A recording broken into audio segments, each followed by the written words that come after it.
Hey you guys, so first of all, if this vaccine is deployed soon enough and quick enough and effectively enough, then maybe, just maybe, we won't have to spend this entire winter in a lockdown because of this pandemic. But there's this sort of realist in me who does believe that we will be spending either all or at least a majority of this winter in a pretty pandemic-induced lockdown.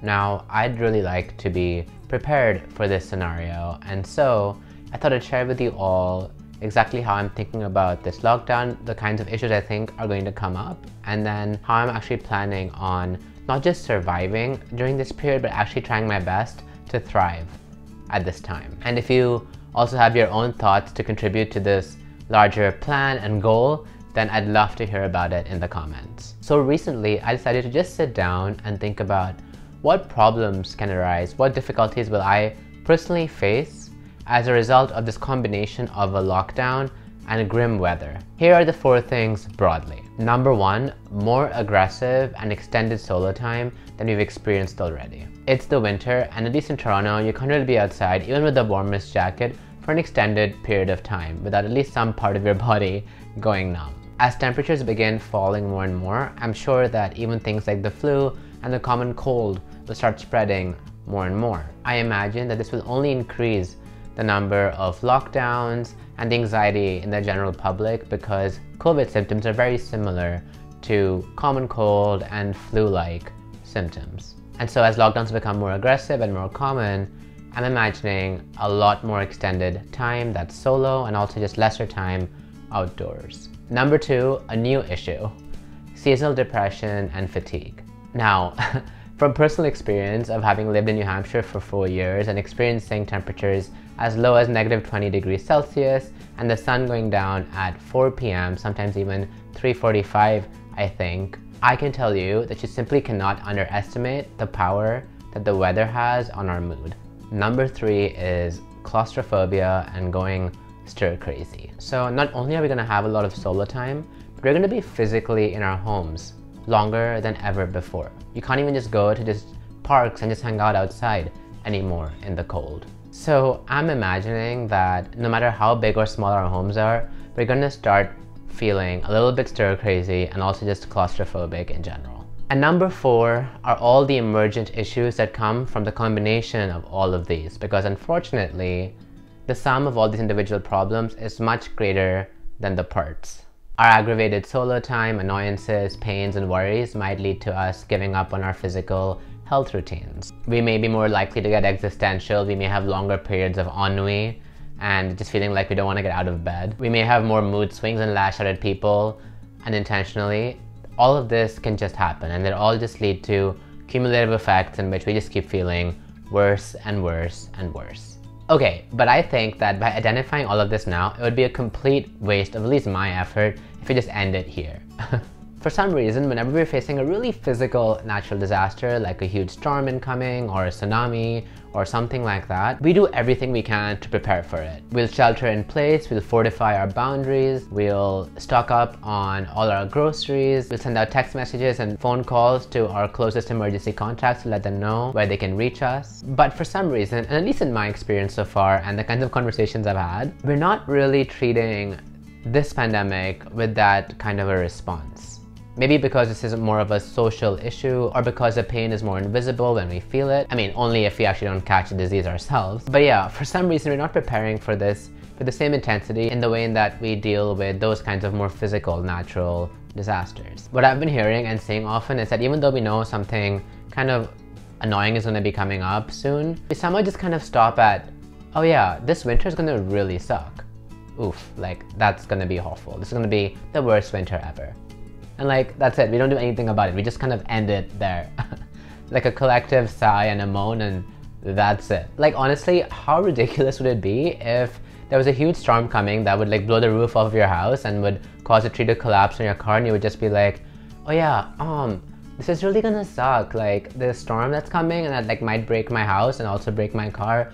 Oh my god, I guess we just have to like deal with it when it happens. Like we can't do anything about it. Like, no, nobody would ever in their right mind say or do that.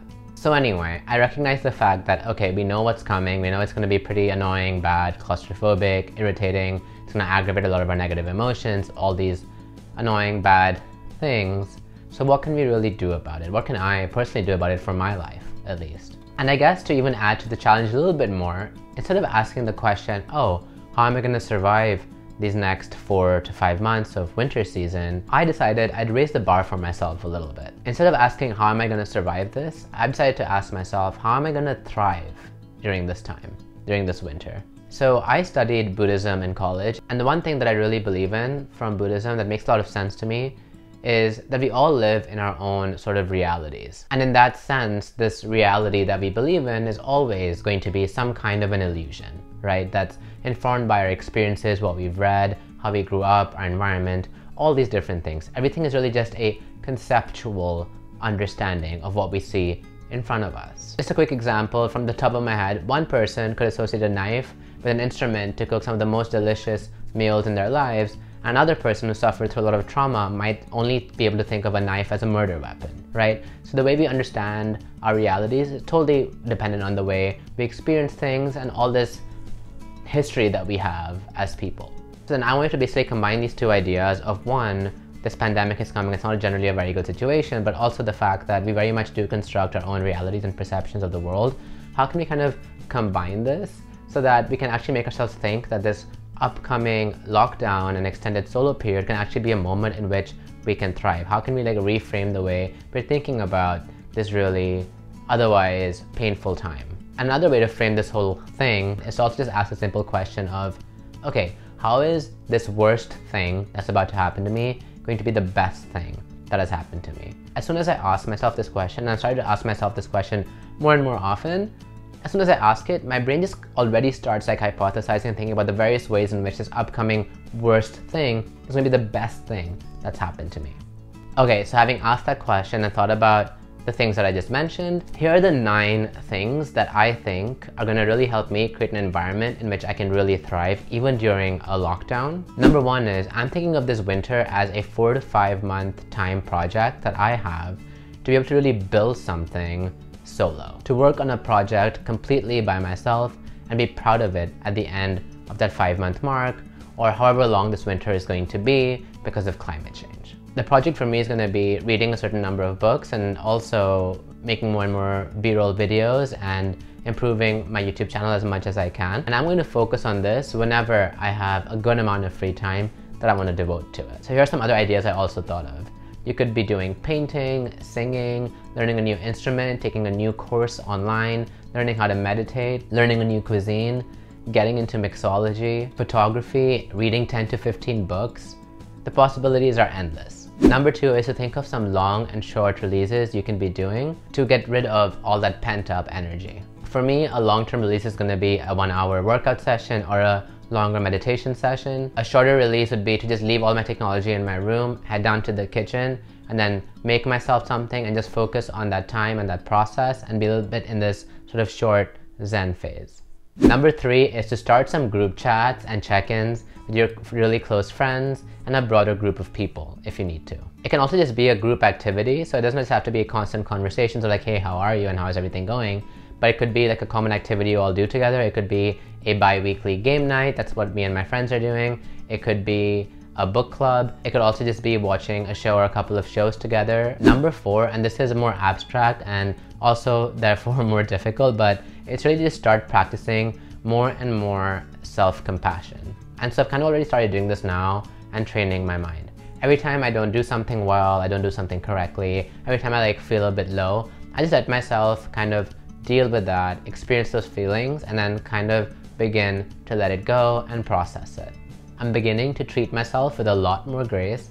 I assure myself that I will get out of it, but right now I have to just focus on what my body needs, what my mind wants, and that's it. Not to sort of become a negative Nancy on top of all my other problems and issues that I'm having. I also think that this is when the previous goals we just set up, the various rituals we had, the plans we made with our friends, all of that will also be very helpful because those are all exciting things I do want to get back to once I'm done being in this phase, right? So I always have something to look forward to. I think it's really nice to have some kind of structure that we've built to fall back onto once we start feeling better, rather than coming out of this phase and then having to build something new all at once. Number 5 is just to really get the most out of the sun, however little it is. Okay, so I don't know if this is because I'm Indian or because I was a sunflower in my last life, but the sun is super important to me, and because the sun's gonna set a lot sooner now in the winter, I have to then either just wake up earlier and grab more of the sun's rays, or I have to get a sun lamp, but one of the two or both things have to happen. Number 6 is to really carefully reconsider your environment. Really think about how your environment currently makes you feel. Is it comforting,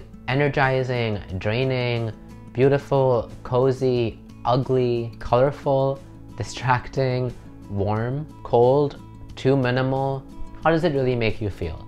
Do you want more or less of that? I think it's important that whatever space we have, however big or small it is, that it makes us feel whatever we want to feel, the vibe we want to have for an extended period of time. And not just this background as an example, I kind of created a small little nook and a space for myself, and it's really a space that I find very comforting. I like the colors, I like the warm candles, I like the warm lighting, I like the books, the wooden textures, all these small little things, they make me feel very comfortable and at home. So I think it's important to just think about the kind of aesthetics and things that you like, what you want to be surrounded by, which you can look at and actually feel some kind of peace or pleasure, and try and kind of build that for yourself, because you're going to be at home for a while, so you might as well just make it a very nice and comforting space.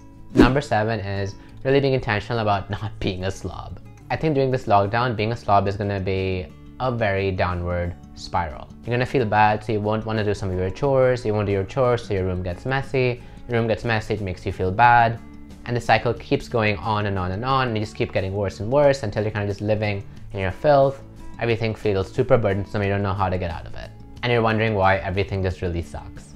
So I'm really trying to get ahead of that and just not let that happen to me, and I also just trying to remember those moments where I've actually decided to just, you know what, get up, clean everything, organize everything, and how much better I felt afterwards. So really focusing on kind of being organized, being less of a slob, and really recognizing how much space impacts my mood, and therefore if I keep a clean space, I'll also probably feel much better about wherever I am. Number 8 is good vibes only.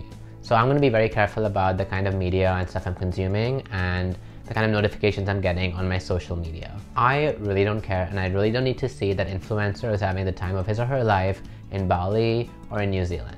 These things don't matter to me. I don't care. I don't need to have this media in front of me. I will very selfishly be very careful about the kinds of media I am consuming and being exposed to. Even in the news, I don't need any tragedy porn. Like, unless there's something I can do about it to help out a situation or spread awareness or something like that, then I'm happy to hear about whatever problems are happening in the world and doing my best. But if there's nothing I can do or will do, and then all that the news is ever going to do to me is just make me feel helpless, depressed, annoyed, and irritated about the state of the world and people around me, then I don't need to have that energy in my life, and I'm just stuck at home in 4 walls and I have nobody else really to express my frustration to. And this is why I have to be very careful. If there's really bad news happening, I'm sure I'll just hear about it through the grapevine, and so I don't need to just keep hearing about it through notifications on my phone and dive into this rabbit hole of this tragedy that I can't do anything about. Number 9 is, and this is not some kind of statement of panic or some kind of thing like that or something to be depressed about, but I do have to just remember that even though society and things in general are on pause, my life isn't. It's very much still going by, so I have to make the most of it and the best of whatever cards that I'm dealt with.